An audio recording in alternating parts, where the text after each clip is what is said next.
Doctor Fasal Gafoor, നോക്കൂ, സുപ്രഭാതം ദിനപത്രത്തിൻ്റെ Gulf edition ദുബായിൽ ഉദ്ഘാടനം ചെയ്യുന്നു.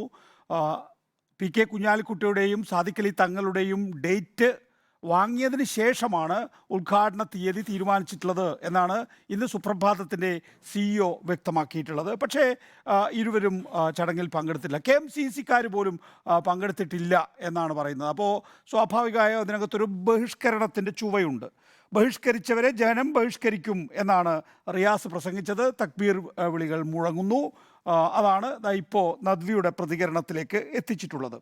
അവിടെ നദ്വിക്കെതിരെ ഒരു അച്ചടക്ക നടപടി ഉണ്ടാവുകയാണെങ്കിൽ പൊട്ടിത്തെറി ഉണ്ടാകും എന്നുള്ളതാണ് വ്യാഖ്യാനം, അല്ലെങ്കിൽ ഒരു അനാലിസിസ് ആ നിലയിലേക്കാണ് പോകുന്നത്. അത്രയ്ക്കൊക്കെ ഉണ്ടോ ഈ വിഷയം, ഡോക്ടർ ഫസൽ ഗഫൂർ? അല്ല, ഞാൻ നദ്വിയുടെ പ്രസ്താവനയുടെ വെച്ചിട്ട് ഞാൻ പറയാം. ഈ കമ്മ്യൂണിസവും നിരീശ്വരവാദം എന്നൊക്കെ പറഞ്ഞു, അതൊക്കെ കമ്മ്യൂണിസ്റ്റ് പാർട്ടി വിട്ടിട്ട് കാലത്രയും എത്ര വർഷങ്ങളായിട്ട്. ഇപ്പൊ തന്നെ ഞാൻ ഉദാഹരണം പറഞ്ഞുതരാം. ഇപ്പൊ കമ്മ്യൂണിസ്റ്റ് സ്ഥാനാർത്ഥിയായിട്ടുള്ള ഹംസയല്ലേ നമ്മുടെ കൂടെ ഇരിക്കുന്നത്. അദ്ദേഹം നല്ല ഒരു വിശ്വാസിയാണ്. അപ്പുറത്ത് ഈ നമ്മുടെ വേണ്ട കമ്മ്യൂണിസ്റ്റുകാരനായിട്ടുള്ള ആരിഫ്, ഞാൻ ഫോൺ ചെയ്താൽ ഉടനെ തന്നെ അദ്ദേഹം അസ്സലാമു അലൈക്കും എന്ന് പറയാറ്. മൂന്നാമത് ഇപ്പൊ അബ്ദുറഹ്മാൻ മിനിസ്റ്റർ ഇരിക്കുന്നുണ്ട്. അദ്ദേഹവും ഒരു ഇസ്ലാമിക പശ്ചാത്തലമുള്ള ഒരു കുടുംബത്തിന് വന്നിട്ടുള്ളത്. TK ഹംസയുണ്ട്. അപ്പൊ നമ്മൾ ആ പറഞ്ഞത് പൂർണ്ണമായിട്ട് തെറ്റാണ്. അതിന്റെ മറ്റുള്ള പൊളിറ്റിക്സിലോട്ട് ഞാൻ കടക്കുന്നില്ല. ഒന്ന് രണ്ടാമത് ഹംസ ഓൾറെഡി പറഞ്ഞു കഴിഞ്ഞല്ലോ, നമ്മൾ ഒന്നല്ലെങ്കിൽ നമ്മുടെ നിരീശ്വരവാദിയെ നമ്മൾ എതിർക്കുകയാണെങ്കിൽ മറ്റുള്ള വാദങ്ങളുള്ളവരുണ്ടാവുമല്ലോ, അവരെ എതിർക്കേണ്ടി വരും. കാരണം അങ്ങനെയാകുമ്പോ പിന്നെ നമ്മൾ മറ്റേ കൺസെപ്റ്റിൽ വരെയാണ്, കാഫിർ എന്നുള്ള കൺസെപ്റ്റിലോട്ട് വരെയാണ്. മനസ്സിലല്ലേ?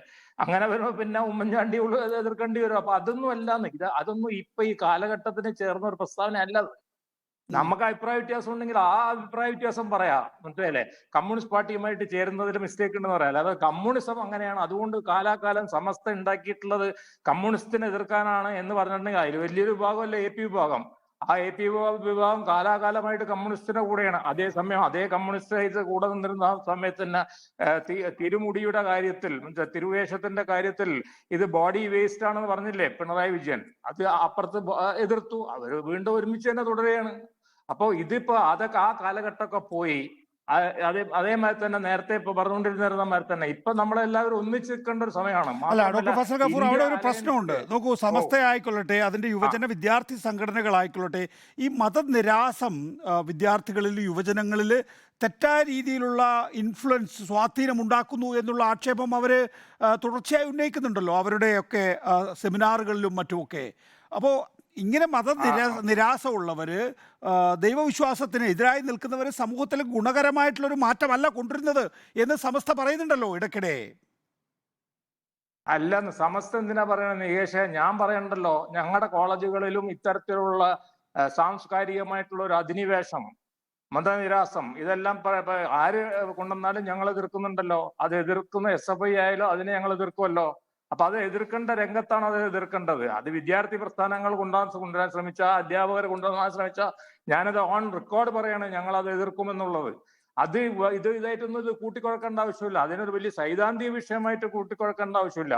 ഇപ്പൊ അവർ കൊണ്ടുവന്ന ഒരു സംഭവമാണ്. അതേസമയം എത്രയോ കാര്യങ്ങളിൽ അവരും വിട്ടുവീഴ്ച ചെയ്യുന്നുണ്ട്, ഇവരും വിട്ടുവീഴ്ച ചെയ്യുന്നു. കാരണം ഇന്ത്യ അലയൻസിൽ അല്ലേ ഇവരെല്ലാവരും കൂടെ ഒരുമിച്ച് നിൽക്കുന്നത്. CPM-ഉം ഇന്ത്യയിലും. ഞാൻ ചോദിക്കട്ടെ, തമിഴ്നാട്ടില് മുസ്ലിം ലീഗിന് ക്യാൻവാസ് ചെയ്യാൻ വേണ്ടിയിട്ട് CPM-കാര് പോകുന്നില്ലേ? അപ്പോ അതേസമയം ഞാൻ ചെറിയൊരു വാർണിംഗ് CPM-നും കൊടുക്കാൻ ആഗ്രഹിക്കുകയാണ്. വല്ലാതെ ഇവരെ കൂടെ കൂട്ടിക്കുഴഞ്ഞാൽ നിങ്ങൾ കുഴപ്പത്തിൽ ചാടും. വല്ലാതെ സമസ്തയായിട്ടൊക്കെ കൂട്ടിക്കുഴഞ്ഞാൽ, മനസ്സിലായില്ലേ, അത് രണ്ട് ദിശയിൽ നിൽക്കുന്ന സംഭവങ്ങളാണ്. ഉദാഹരണമായിട്ട് ഒരു സ്ത്രീയെ സ്റ്റേജിന്മേൽ കയറ്റാൻ പാടില്ല, ഒരു വിദ്യാർത്ഥിനിക്ക് അവാർഡ് വാങ്ങാൻ പാടില്ല എന്നൊക്കെ പറയുന്ന സമസ്ത പറയുമ്പോ, മനസ്സിലായില്ലേ, അപ്പൊ CPM അതിന്റെ കൂടെ നിൽക്കുമോ? അപ്പൊ ഇതിന്റെ ഞാൻ പറയട്ടെ, എന്റെ വ്യക്തിപരമായ അഭിപ്രായം പറയട്ടെ, ഇത് രണ്ടും ഒഴിവാക്കുന്നതാണ് നല്ലത്.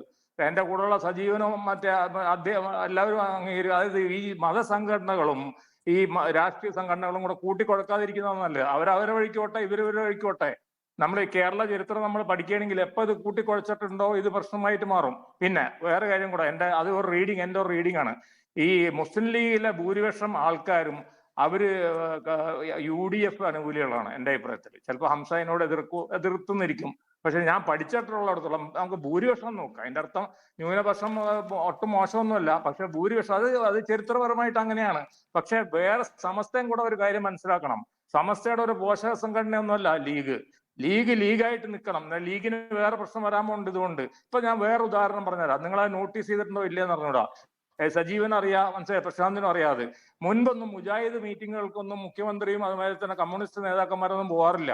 അവർ പൊതുവെ ലീഗിനോട് അനുകൂലിച്ചു നിന്നിരുന്ന, അവർ സമസ്ത മാത്രമല്ല. പക്ഷെ ഇപ്പൊ എന്ത് പറ്റിയെന്ന് വെച്ചാൽ സമസ്ത പറയാൻ വഴിക്കാണ് പോണത് എന്നൊരു തോന്നൽ വന്നപ്പോ മുജാഹിദ് പ്രസ്ഥാനങ്ങളും അതേമാതിരി തന്നെ കമ്മ്യൂണിസ്റ്റ് നേതാക്കന്മാരെയും കമ്മ്യൂണിസ്റ്റ് പാർട്ടിയുടെ പരിപാടികളിലും കമ്മ്യൂണിസ്റ്റ് പാർട്ടിയിലെ നോമിനേറ്റഡ് ഹജ്ജ് കമ്മിറ്റികളിലൊക്കെ ഇപ്പൊ അവരും വന്നിട്ടുണ്ട്. അപ്പൊ ലീഗിന് നഷ്ടം സംഭവിക്കുമല്ലോ അത്. അപ്പൊ എല്ലാവരും ഈ രണ്ട് പാർട്ടികൾ, ഞാൻ എന്റെ ഒരു ഉപദേശം എന്താ വെച്ചാൽ, രണ്ട് പാർട്ടികളും തലോടിയാൽ, മനസ്സിലായില്ലേ, സമസ്തയായിട്ട്, അതിന്റെ അർത്ഥം തൊട്ടുകൂടാത്തവരല്ല സമസ്ത എന്നല്ല. സമസ്തയുടെ വഴിക്ക് പോട്ടെ. ഇനി സമസ്തയിൽ പിളർപ്പുണ്ടായിക്കോട്ടെ, അതൊക്കെ വേറെ വിഷയമാണ്. അപ്പൊ പ്രശ്നം ഇത്രേ ഉള്ളൂ, ഇത് അങ്ങനെ അങ്ങോട്ടും ഇങ്ങോട്ടും പറ്റൂല. കാരണം വെച്ചാൽ ഇത് ചേരാത്ത സാധനങ്ങളാണ്. എന്റെ അഭിപ്രായത്തിൽ ഉദാഹരണം ഞങ്ങളായിട്ടും ചേരൂലല്ലോ. മനസ്സിലായി, ഞങ്ങളൊരു പുരോഗമന പ്രസ്ഥാനമാണ്.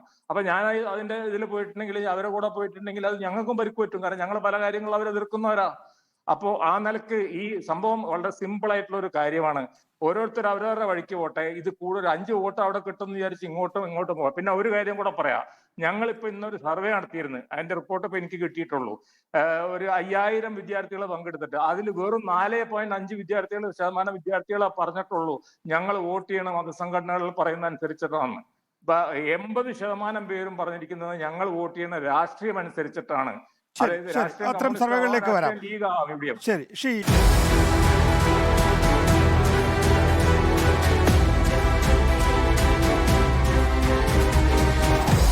Debate with MV Nikesh Kumar.